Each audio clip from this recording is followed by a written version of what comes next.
mol sa lei tunga pil na siam na thei huai na te tau thei lo hi thua zia in mi te lung kim na om lo in ni sim lunghin maw na to anun ta den den hi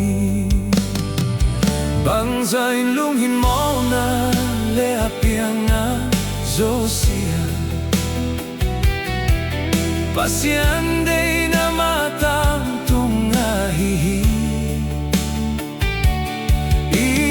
Lunghin maw na te amaw na ahihi Pasian vai hong na ma ahoy penhi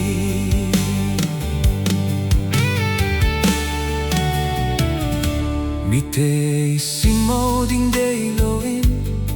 hau na ding be ka ngai su den hi tua zia in ka lung sim sunga sum hau na lampi mu thei na ding ka lungul den den hi bang zain lunghin maw na le apiang na zosia Pasian day na matang tungahihi Lunghin maw na te amaw na ahihi Pasian vai hom na ma ahoy penhi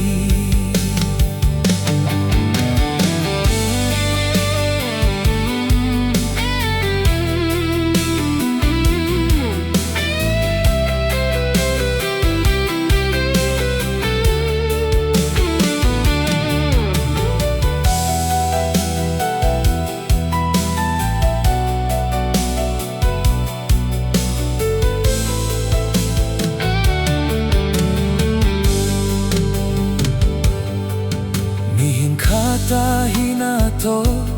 ham cham ding kisa mahi mahi Pasian thup mi khata hina to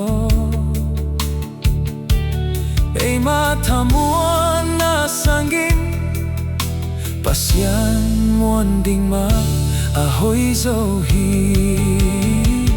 bang zain lunghin maw na le apiang na zosia Pasian day na matang tungahihi Lunghin maw na te amaw na ahihi Pasian vai hong na ma ahoy penhi